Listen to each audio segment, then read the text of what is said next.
sabar, sholat ini tidak bisa dia dilepaskan. Kalau memang kita orang yang sholat, jangan khawatir ada keburukan yang menghampiri kita, karena Allah akan menyiapkan sesuatu hikmah yang besar di balik kejadian itu insyaallah.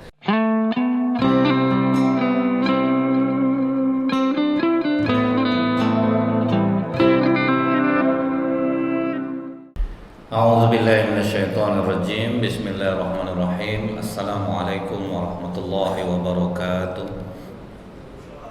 Innal hamdalillah nahmaduhu wa nasta'inu wa nastaghfiruh wa na'udzu billahi min shururi anfusina wa min sayyiati a'malina. May yahdihillahu fala mudilla lahu wa may yudlil fala hadiya lahu. Asyhadu an la ilaha illallah wahdahu la syarika lah wa asyhadu anna Muhammadan abduhu wa rasuluh. Allahumma shalli wa sallim wa barik ala hadzal nabiyil karim wa ala alihi wa sahbihi ajmain. Bapak-bapak, ibu-ibu, hadirin hadirat yang saya muliakan, Ibnu Hibban meriwayatkan dalam kitab As-Siqat, seorang imam besar pada masa lalu yang bernama Abu Kilabah Al-Jurmi, Abdullah bin Yazid, dan dia ini termasuk perawi-perawi yang meriwayatkan hadis dari Anas bin Malik. Nah, kisah ini yang meriwayatkannya adalah Abdullah bin Muhammad. Jadi kata Abdullah bin Muhammad ini, ketika aku patroli di perbatasan Mesir, sedang dia patroli itu Pak, terdengar dia ada orang membaca doa yang berulang-ulang di dalam sebuah rumah. Doa yang dibacanya ini adalah doa Nabi Sulaiman alaihissalam. Rabbi auziqni an ashkuru ni'mataka. Ya Allah, ilhamkanlah ke dalam hatiku untuk bisa mensyukuri nikmat-Mu. Jadi memang kalau kita bilang kita ini bisa bersyukur Pak, kalau tanpa diilhamkan oleh Allah tidak bisa kita jadi orang bersyukur. Jadi yang ngasih kita rasa syukur itu memang Allah. Nah caranya ya kita minta ke Allah Pak, ya Allah ilhamkan. Karena udah banyak betul kadang duit kita, tapi kita terus merasa kekurangan. Jadi isi doa-doa sholat kita itu ingin berlebih aja hidup dunia ini terus yang kita minta kepada Allah. Karena apa? Allah tidak ilhamkan rasa syukur itu ke dalam diri kita. Jadi jangan hanya kita minta diberi rezeki, tapi tolong minta ke Allah itu, ilhamkanlah rasa syukur ke dalam hati aku ini ya Allah. Karena ini memang yang paling sulit loh Bang. Untuk jadi orang bersyukur itu kalau mulut ya kadang kan pedagang kita tanya gimana Pak, banyak jual beli. Alhamdulillah lah. Kok semenjak Covid ya payah betul jual beli. Dia ngucap alhamdulillah Pak, tapi hatinya tidak terima. Jadi banyak kita gimana pendapatan di sana Pak? Alhamdulillah lah. Pokok kalau ada yang lain aja lah nampak. Itu dia ngeluh sebetulnya Pak. Cuman ditutupnya dengan kalimat alhamdulillah. Padahal itu tidak murni dalam hati. Makanya untuk mendapatkan rasa syukur itu memang kita yang minta ke Allah agar diberikan rasa itu. Nah ini rasa yang mahal sebetulnya. Nah dia mendengar, Abdullah bin Muhammad ini mendengar orang membaca Rabbi auziqni an ashkuru ni'mataka allati an'amta alayya wa ala walidayya, sebagaimana yang telah engkau anugerahkan kepada orang tua kami. Jadi maksudnya ini apa Pak? Apa-apa saja yang mensyukuri, yang disyukuri oleh orang tua kita nikmatnya, kalau bisa kasih juga rasa itu ke aku ya Allah. Sehingga apapun yang membuat orang tua kami bersyukur, kami juga bisa bersyukur dengan keadaan apapun. Wa an a'mala sholihan tardahu, dan jadikanlah kami mengamalkan hal-hal yang engkau ridhoi. Jadi amal-amalan soleh aja lah kalau bisa yang kami lakukan ini ya Allah. Jadi itu doa yang sangat luar biasa ya Pak. Jadi kita minta kalau bisa yang kita kerjakan yang Allah ridho aja. Jadi pas kita mau mar'ab Pak, tak jadi ya Pak. Buatlah segini ya lah, buat laporan lah. Usah, karena kita sering doa nih Pak. Akhirnya doa itu masuk dia. Nah kita akhirnya berbuat tuh yang diridhoi Allah aja. Mau melenceng kena tegur kita sama Allah. Buat masalah sedikit Allah langsung kasih tahu. Nah ini maksud kita sering membaca doa ini. Berfikirlah Abdullah bin Muhammad ini Pak, pasti yang membaca doa ini banyak betul nikmatnya nih. Nah, jadi dia akan mendengar orang berdoa seperti di sebuah rumah, pasti nih rezekinya banyak betul nih. Nah, ditengoknya Pak, diucapkannya salam, dipersilahkan masuk. Begitu dia masuk, ternyata orang yang berdoa ini orang yang tidak punya mata, tangan tidak punya, dua-duanya kaki tidak punya, tapi doanya ilhamkan rasa syukur ke dalam diriku ini. Jadi ditanya oleh Abdullah bin Muhammad, Rasa syukur yang macam mana yang kau syukuri lagi ini? Sampai kau ulang-ulang doa untuk Allah mengilhamkan rasa syukur kepadamu. Aku ni tak punya tangan, tak punya kaki. Sempat dirobohkan Allah aja rumahnya, mati aku langsung. Tak bisa aku menyelamatkan diri. Itu yang aku syukuri. Kemudian lisanku yang masih bisa berzikir menyebut nama Allah, itulah yang aku syukuri. Jadi ternyata jangan kita anggap Pak, kalau Allah sayang sama kita tuh, kita udah rajin sholat tuh, jalan kita tuh mudah aja Pak, enak aja. Enggak Pak. Jadi jangan dikira kalau kita dekat sama Allah tuh nanti aku pokok terasa betul dekat sama Allah nih. Pokok semenjak aku rajin sholat duha lah, rezeki itu murah, disangka itu seluruhnya nikmat bagi dia. Ternyata Pak, dikasih kepahitan pun itu bisa menjadi nikmat bagi orang-orang tertentu yang memiliki ini. Bayangkan Abu Kilabah ini Pak, orang sebetulnya Abdullah bin Muhammad tidak tahu bahwa ini sahabat Rasulullah yang sudah tua, yang meriwayatkan hadis-hadis dari Anas bin Malik. Abu Kilabah ini tidak punya tangan, tidak punya kaki, tapi doanya masih minta ilhamkan rasa syukur. Itu yang patut ada di dalam diri kita nih Pak. Udah rajin kita sholat Pak, dikasih Allah kesempitan, tetap kita bersyukur, karena rencana Allah pasti jauh lebih baik.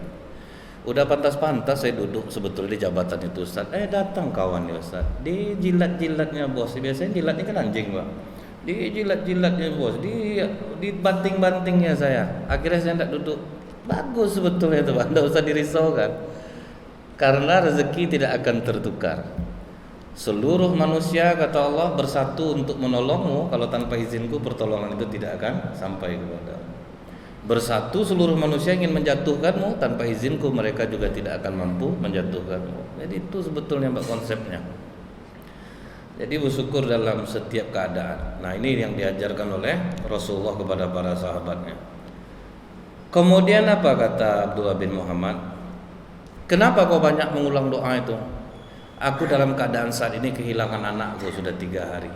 Aku takut bergeser rasa syukurku, karena 3 hari ini tidak ada yang mewudukkan aku. Aku buang kotoran di tempat ini. Jadi itu yang aku takutkan, sebab hilang rasa syukur aku nanti sama Allah. Kemudian kata Abu Kilabah ini, bolehkah aku minta tolong untuk kau mencarikan anakku? Jadi kadang ketika kita berdoa kepada Allah itu Pak, nanti Allah akan tunjuk aja orang yang bisa menolong kita. Jadi ini lebih elegan. Kalau kita minta tolong sama manusia Pak, sekali 2 kali orang mau nolong Pak. Cuma beda kalau Allah, makin nyinyir kita minta, Allah makin suka. Makanya kata Rasulullah, Allah tuh suka dengan doa yang diulang-ulang. Nah, jadi kalau kita ulang-ulang minta ke Allah, nanti Allah gerakkan manusia yang nolong kita. Cuman selama ini kan kita Pak, asal ada keluhan apapun pasti kita ngadunya ke manusia dulu Pak. Jadi Allah cemburu, dia nengok kita selesai. Nah masalah kalian lagi.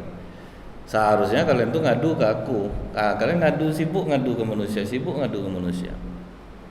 Kalau ngadu keluhan kepada manusia ini Pak, yang pertama kepada kawan.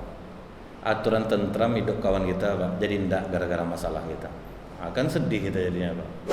Aturan bisa dia tidur malam, ngapa Bang ndak tidur Bang? Payahlah hidupnya sekarang kok sama payah pula jadinya.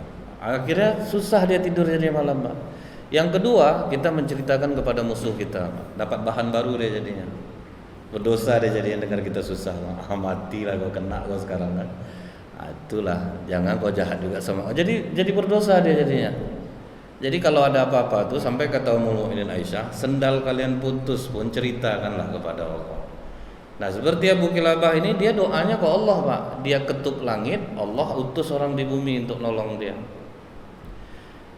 Datanglah Abdullah bin Muhammad ini ke rumahnya. Oke Pak, karena dalam Islam ini tidak ada yang lebih berharga amalan selain untuk membebaskan orang dari kesulitan. Nah, jadi selama ini kita nganggapkan Pak, kalau zikir itu besar amalannya, ngaji saja besar amalannya. Ternyata Pak, melepaskan orang dari kesulitan itu juga besar amalannya.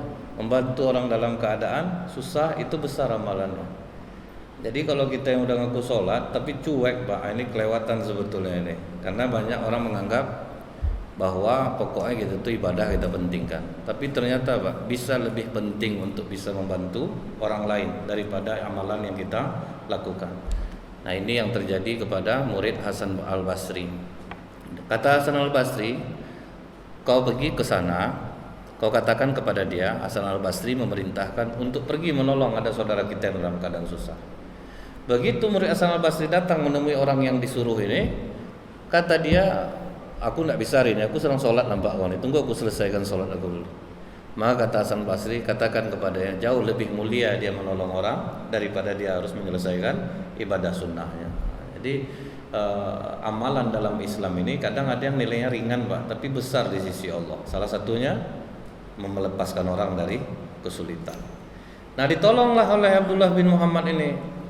Sudah capek mencari, dengan ciri-ciri yang disebutkan Abu Kilabah ini, ternyata ada dapat, tetapi sudah robek-robek badannya Pak. Rupanya sudah diterkam oleh binatang buas. Maka bingung Abdullah bin Muhammad, bagaimana cara aku menyampaikan kepada bapak ini bahwa anaknya itu sudah mati. Nah, dipikir-pikir cara, akhirnya dapatlah dia. Begitu sampai ke rumah Abu Kilabah, kau pernah tidak mendengar kisah Nabi Ayub? Kata Abdullah bin Muhammad, ya aku tahu. Dengan apa Allah mengujinya? Dengan harta benda. Begitu harta benda Ayub habis dalam waktu seketika, apa yang diucapkan Ayub? Dia bersyukur kepada Allah. Jadi itu Pak ya, Nabi Ayub kaya raya, harta habis dalam waktu sekejap, tetapi tetap bersyukur kepada Allah. Tidak ngutuk-ngutuk dia Pak. Ini kalau udah rajin sholat rupanya dapat musibah. Tak apa Allah tidak senang sama saya, tak sedekah saya rajin padahal, atau bakar juga kedai saya. Jangan dirisaukan Pak. Ayub pun sudah mengalami hal yang seperti ini, taat, ibadah, harta habis. Kemudian apakah cukup Allah mengujinya dengan itu Pak? Tidak, kata Abu Kilabah. Allah juga menguji dengan karib kerabatnya meninggalkannya semuanya. Ayub berkata apa? Ayub tetap bersyukur kepada Allah, mengatakan irhamna ya arhamar rahimin, engkaulah yang penyayang di antara penyayang ya Allah. Apakah cukup Allah mengujinya dengan itu? Tidak. Allah pun membuat dia sakit menahun. Kemudian apa yang diucapkan Ayub? Dia tetap memuji kepada Allah. Ditanya oleh Abu Kilabah, sebetulnya apa maksud kau menceritakan ini? Jadi makanya Pak, sebelum menyampaikan berita buruk itu harus panjang mukadimah sedikit Pak. Jangan main langsung aja, kita ini to the point aja, pingsan orang Pak saat itu juga berdosa kita Pak. Jadi panjangan sedikit mukadimah, cerita dulu, ambil yang lain, baru sampaikan. Ketika rasa dia sudah sabar, rasanya baru disampaikan. Jadi tidak mendadak nyampaikannya. Kemudian apa kata Abdullah bin Muhammad? Aku menceritakan Ayub ini karena aku melihat hal yang serupa mungkin akan terjadi kepada kau dalam keadaan seperti ini. Anakmu pun sudah meninggal dunia, dan aku melihat robekan-robekan tubuhnya yang dimakan oleh serigala. Maka kata Abu Kilabah, ya Allah, aku bersyukur kepadamu karena engkau menganugerahkanku anak yang tidak menjerumuskanku ke neraka. Jadi ada sisi yang disyukuri oleh Abu Kilabah. Biarlah anakku mati dalam keadaan seperti itu, tetapi anakku ini anak yang soleh. Dia tidak menjerumuskan orang tuanya ke neraka karena kesolehan anaknya. Artinya walaupun kita soleh, kalau suatu bahaya akan mendekati kita, kita juga tidak bisa menghindarinya. Dan saat itu juga Abu Kilabah menarik nafas panjang dan dia pun meninggal dunia di depan Abdullah bin Muhammad. Diselenggarakan jenazahnya Pak. Selesai selenggarakan jenazah, Abdullah bin Muhammad bermimpi bertemu Abu Kilabah lengkap semua anggota tubuhnya, mata yang bisa melihat. Di dalam mimpi itulah Abdullah bin Muhammad bertanya, apa yang telah dilakukan Allah kepadamu?